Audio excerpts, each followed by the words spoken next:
Saludo, Dios le bendiga, mis queridos hermanos. Damos gracias a Dios que nos da la oportunidad de reunirnos para hablar de su palabra, temas de mucha importancia para el pueblo de Dios, para aquellos que tienen esperanza de que muy pronto Cristo ha de venir.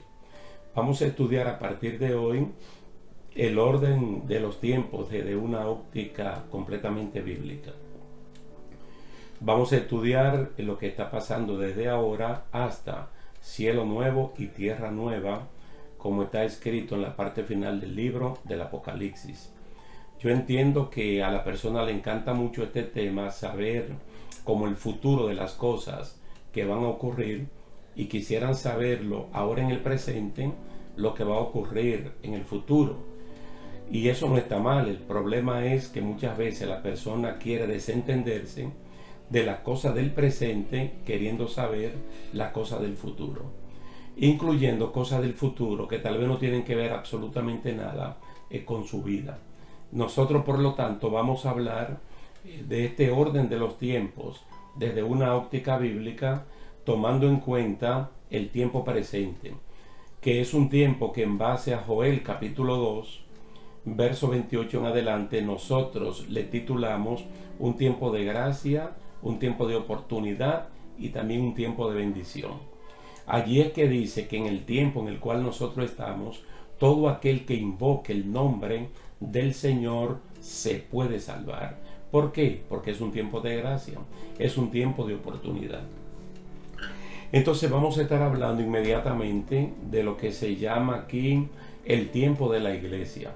El tiempo de la iglesia o el tiempo de la gracia, que es el tiempo que nosotros estamos viviendo.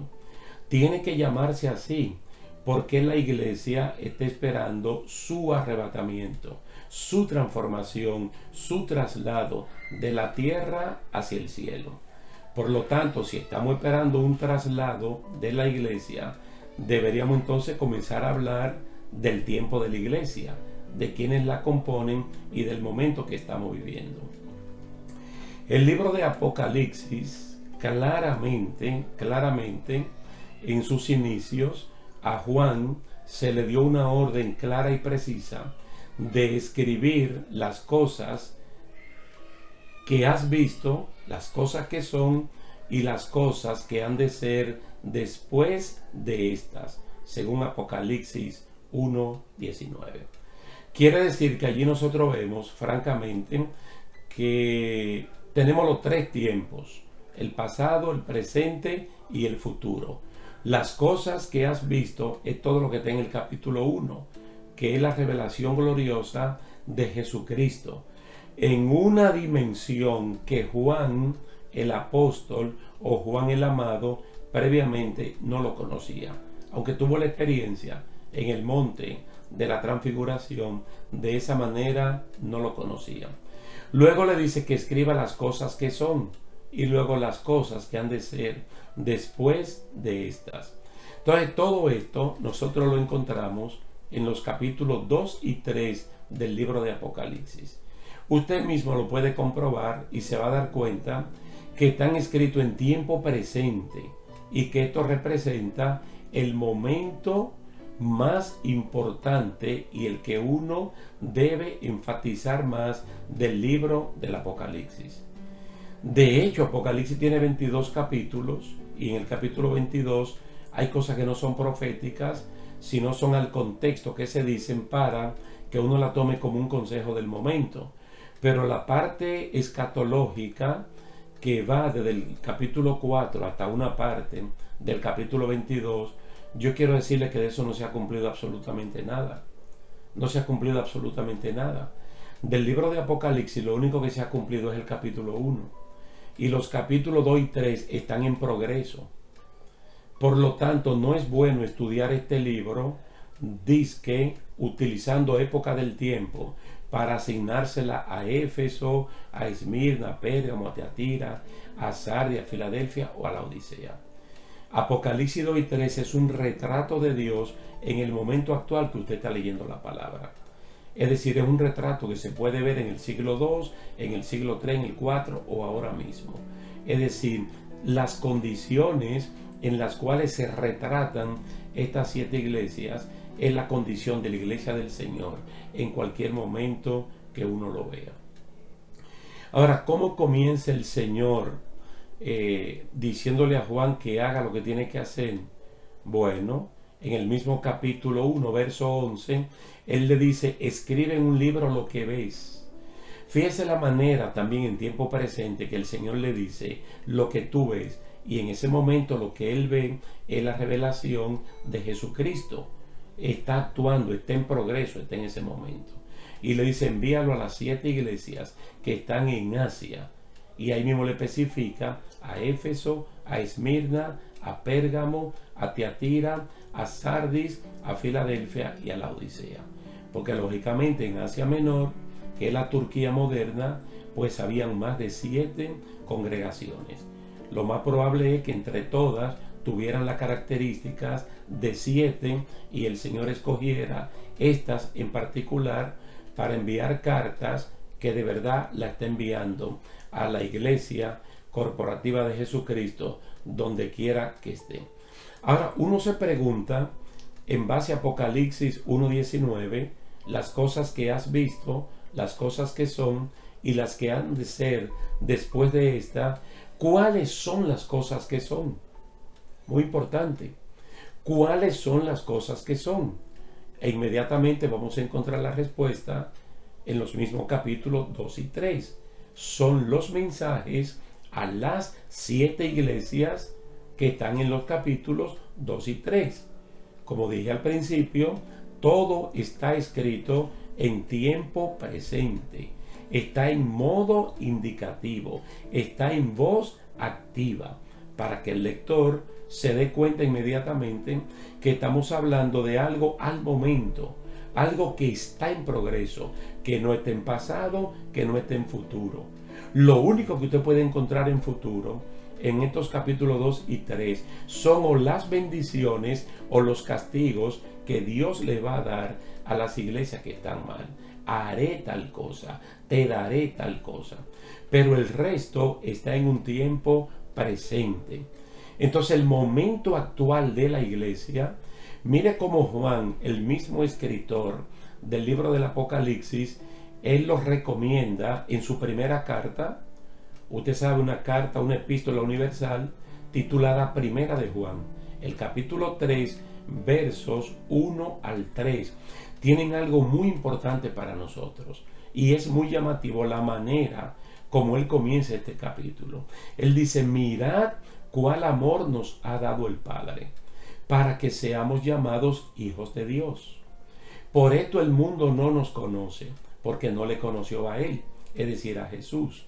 Amados, ahora somos hijos de Dios, y aún no se ha manifestado lo que hemos de ser. Es interesante la palabra manifestación, aparición. Pero sabemos que cuando Él se manifieste, seremos semejantes a Él. ¿Por qué? Porque le veremos tal como Él es. Y todo aquel que tiene esta esperanza en Él, mire lo que hace, se purifica a sí mismo como Él es puro. Es bueno, hermano, que mantengamos la línea de lo que es el tiempo presente y las ventajas de saber lo que va a pasar desde el capítulo 4 en adelante. ¿De qué sirve esa revelación si en el momento actual uno no se santifica, uno no se purifica, uno se limpia? Es decir, en otras palabras, de balde, tú serás informado de lo que va a ocurrir si en el momento que tiene que tomar las medidas no lo hace. Fíjese que hemos leído Primera de Juan capítulo 3, verso 1 al 3, y estamos justo en Apocalipsis capítulo 2 y 3, escrito por Juan. Pero también hay otro libro que escribió el mismo Juan, que se llama Evangelio según San Juan. Y en el capítulo 14 hay una conversación de extraordinario valor para cada uno de nosotros. Y es que Jesucristo informa o revela el plan que Él tiene. Es decir, yo tengo un plan y el plan que yo tengo, yo quiero que ustedes lo sepan. Es más o menos las palabras parafraseadas de Jesús cuando Él va a hablar con sus apóstoles. Allí interviene Judas, no el Iscariote, allí habla Felipe, allí hablan algunos, porque las cosas que Jesús dice, algunos de ellos no la comprenden. Judas, no el Iscariote, le dijo: ¿cómo es que tú te vas a manifestar a nosotros y no al mundo? Esto yo solo digo de Juan capítulo 14 para que lo lleve en paralelo con primera de Juan capítulo 3. Porque allí se está diciendo: ahora sabemos lo que somos. Sabemos en este momento que nosotros somos hijos de Dios, porque hemos recibido a Jesucristo como nuestro Señor y Salvador. Sabemos que somos hijos de Dios, pero cuando Cristo venga, nosotros no sabemos en sí cómo es que nos vamos a manifestar, cómo es que se va a dar el cambio, la transformación, el arrebatamiento. Sabemos que esto va a ocurrir, pero en sí no sabemos el cómo, porque de hecho esto nunca antes ha ocurrido. Ahora dice que cuando Él se manifieste, entonces dice que nosotros seremos semejantes a Él, porque le veremos tal como Él es. Quiere decir que aquí entonces, dentro de ese plan que Él habla en Juan 14, se explica cuál va a ser nuestra condición. Y allí Judas, no el Iscariote, dice: ¿cómo lo harás? Entonces él dice: el que guarda mi palabra, en otra palabra, el que la recibe y la pone en práctica, no importa dónde esté o cómo esté, pero yo me voy a manifestar solo a él.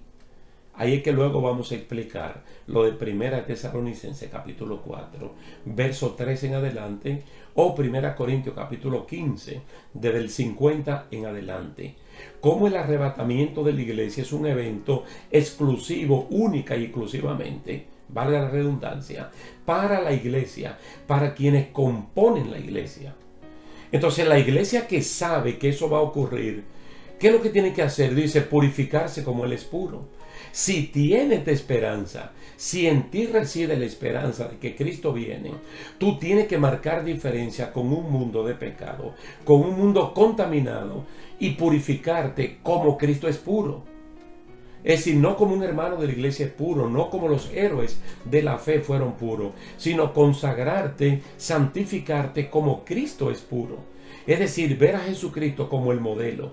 Y esto no es imposible, porque el Espíritu Santo de Dios es el que nos va a ayudar a nosotros ser como Jesucristo es. Para la iglesia este es un tiempo de santificación, es un tiempo de consagración, siempre y cuando uno tenga la esperanza de que Cristo vuelve. Aquí es bueno, hermano, que usted preste atención. Cuando estamos estudiando el libro de Apocalipsis, a la persona le entra la desesperación por saber quiénes son los dos testigos. ¿Quién es la bestia? ¿Quién es el dragón? ¿Quién es el falso profeta? Que le hablen de Armagedón, que le hablen de una supuesta tercera guerra mundial. Y de verdad que esas cosas en el libro de Apocalipsis para nosotros son secundarias. Para nosotros Apocalipsis 2 y 3 y la última porción de Apocalipsis 22 son las más importantes, porque son partes completamente evangelísticas que tienen que ver con nuestra condición de ser hijo de Dios y de purificarnos como Él es puro. Entonces, si en usted hay una esperanza de algo, usted se prepara. Para cualquier cosa que uno tiene esperanza, uno se prepara. Entonces, como uno tiene esperanza de que Cristo viene, entonces uno se tiene que preparar. Porque ciertamente Dios hace una parte y la otra la hacemos nosotros. Y lo que nosotros hacemos no nos hace coautores de la salvación, pero es la respuesta que le damos a la iniciativa divina. La palabra nos manda, mire, a ser santos en toda nuestra manera de vivir. Quiere decir que un cristiano tiene que ser santo donde quiera que viva y en lo que esté viviendo. No puede ser un cristiano en lo oculto.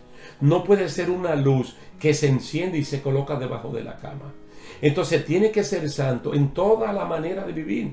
Si es soltero, tiene que ser santo. Si es casado, tiene que ser santo. Si es separado, tiene que ser santo. Si ha enviudado, tiene que ser santo. Si es empleado, tiene que ser santo. Si está desempleado, tiene que ser santo. Si es pobre, tiene que ser santo. Si es rico, tiene que ser santo. Si es pequeño, tiene que ser santo. Si es alto, tiene que ser santo. No importa el color de la piel, de los ojos y del pelo, tiene que ser santo. Como lo dice Primera de Pedro capítulo 1, 13 al 16. Interesantísimo el consejo del apóstol. Él dice, por tanto, por las promesas que tenemos, Él dice, ceñid los lomos de vuestro entendimiento. Tú sabes que en el caso de los hombres, y a veces las mujeres también, que se ponen un cinturón, se ciñen en la cintura. Uno se ciñe para que, digamos, el vestido se ajuste, el pantalón se ajuste y que no se caiga. Entonces hay que ceñir el entendimiento. Segunda de Pedro, capítulo 3, verso 1, la palabra de Dios manda a despertar nuestro entendimiento para comprender lo que está ocurriendo en este momento. Él dice, los lomos de vuestro entendimiento, sed sobrios, completamente sobrio, despierto, lo opuesto a ebrio, al que está borracho. Sé sobrio, sé consciente, sé dueño de ti mismo, conoce el tiempo que estamos viviendo y conoce lo que tú tienes que hacer. Dice, y espera por completo en la gracia que se os traerá cuando Jesucristo sea manifestado. La misma palabra de Primera de Juan 3 y la misma palabra de Juan capítulo 14. Cuando Cristo sea manifestado, cuando Cristo aparezca, no para el mundo, sino para usted y para mí. Dice, como hijos obedientes, no te conforme a los deseos que antes tenía cuando vivía en vuestra ignorancia. Dice, como aquel que nos llamó es santo, sed también vosotros santos en toda vuestra manera de vivir. Porque escrito está, sed santos porque yo soy santo.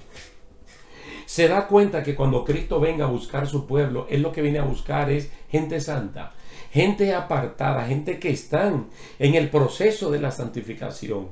Crean ellos o no que fueron elegidos o que ellos aceptaron a Cristo fruto del llamamiento. Ahora eso no importa. Como tú creas que llegaste, lo importante es que estando dentro te santifique. Y te quiero dejar dicho algo también, que la palabra de Dios no está escrita para gente adulta. La palabra de Dios está escrita para todo aquel que tenga conciencia de la lectura. Quiere decir que le está hablando a niños, le está hablando a adolescentes, le está hablando a adultos y le está hablando a adultos mayores. Porque muchas veces en las congregaciones o en el seno de la familia creemos que este mensaje es para gente adulta y que los niños, adolescentes y jóvenes están fuera de los estándares de santidad que el Señor pide. Y no es así. Todo el mundo se tiene que santificar de la misma manera. ¿Para qué sirve saber que Cristo viene? Saber que Cristo viene me conlleva a vivir una vida santa, apartada de pecado. Entonces, hay una serie de prácticas saludables que nosotros debemos poner en operación en el momento que estamos viviendo como tiempo de la iglesia. Mire, por ejemplo, este texto que es muy usado y a veces las personas no se dan cuenta que está dentro de Apocalipsis 2 y 3, el tiempo presente, el tiempo indicativo, el tiempo activo. Por ejemplo, dice, seguid la paz con todos. Eso quiere decir que nosotros, los creyentes, debemos estar en paz con todo el mundo siempre y cuando dependa de nosotros. Porque lo contrario de estar en paz es que vamos a estar en discordia y eso puede traer problemas. Dice, y también la santidad sin la cual nadie verá al Señor. Es decir, no hay otra manera de ver al Señor que no sea viviendo en santidad. Eso está en Hebreos 12:14. Entonces esas son las partes que se tienen que poner en práctica en el tiempo actual. Oh, muy interesante el libro de Apocalipsis. Muy bonito, muy llamativo. La revelación más grande de Dios después de la humanidad de Jesucristo. Pero la parte evangelística es lo que a nosotros nos corresponde. Porque así como vamos a tener muchos derechos, ahora tenemos muchos deberes. Y uno de ellos es seguir la paz con todo el mundo. Hay cristianos que son buenos, pero tienen problemas en medio de su familia. Discordia, odio y resentimiento. Malos entendidos y acumulan todo tipo de malestares. Entonces eso hay que resolverlo, porque sin santidad nadie verá al Señor. Hay otro pasaje muy importante que nosotros debemos ponerlo en práctica justo en el momento que estamos viviendo la pandemia. Por ejemplo, no dejando de congregarnos, como algunos tienen por costumbre.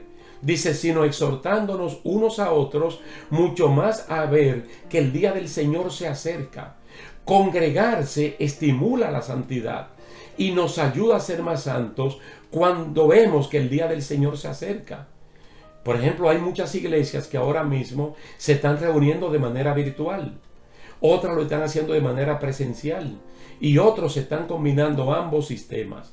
Ahora, no es prudente que un cristiano se convierta en un vago inoperante y que ni siquiera por la vía virtual, a través de los canales sociales que hay ahora, se conecte con sus hermanos.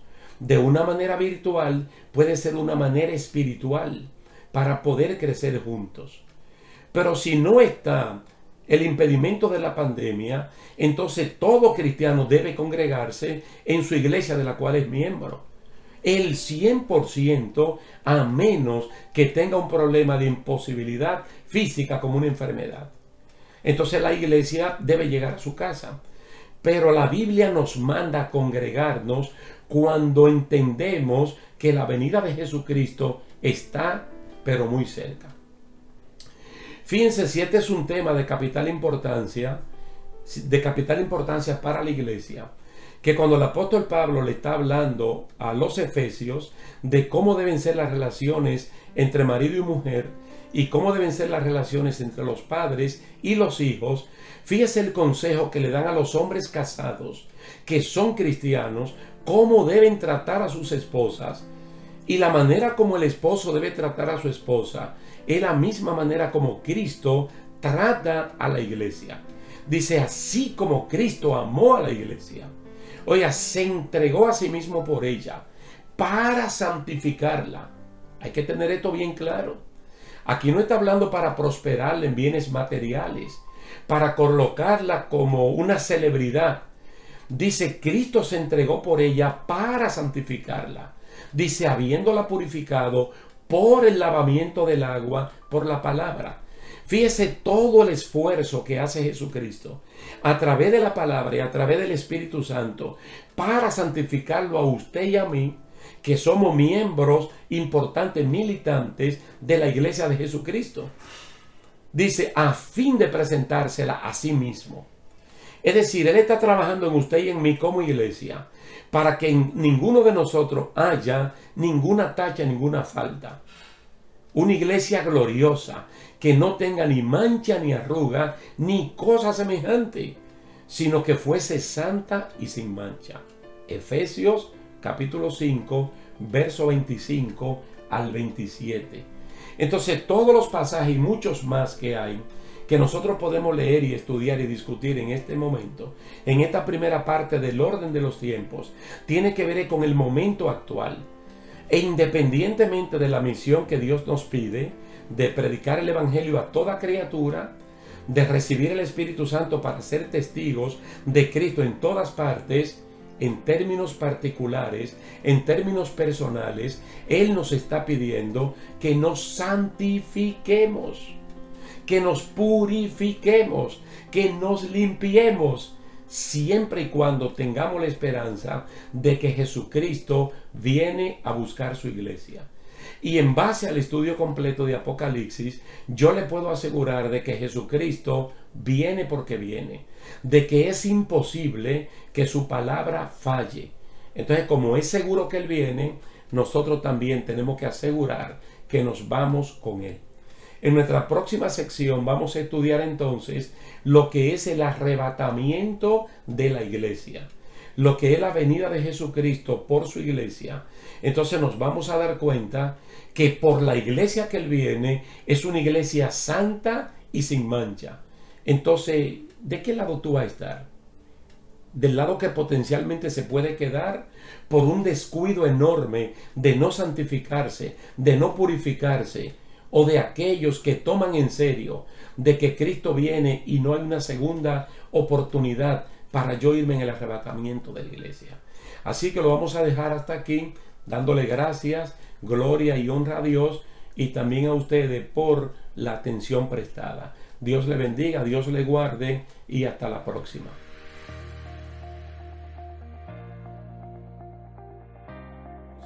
El arrebatamiento de la iglesia. Entonces los muertos en Cristo resucitarán primero. Luego nosotros los que vivimos, los que hayamos quedado, seremos arrebatados juntamente con ellos en las nubes para recibir al Señor en el aire. Y así estaremos siempre con el Señor. Es que al morir un creyente en Tesalónica, ellos creían que se iba a perder de la bienaventuranza de la venida de Jesucristo. Entonces el apóstol Pablo explica dos cosas que hasta el día de hoy tienen relevancia y son muy importantes. Número uno, si parte un hermano de la iglesia, si muere o si duerme, que es el término que aquí se utiliza, y al mismo tiempo es familiar biológico de uno, muy cercano, uno se puede entristecer, pero por la ausencia física. Pero en el creyente es una tristeza que está acompañada con esperanza. ¿Cuál esperanza? De que nos vamos a volver a ver. Por eso es que él dice que si usted y yo creemos en Jesús y creemos que Jesús murió y resucitó, Dios va a traer con Jesús a los que durmieron en él.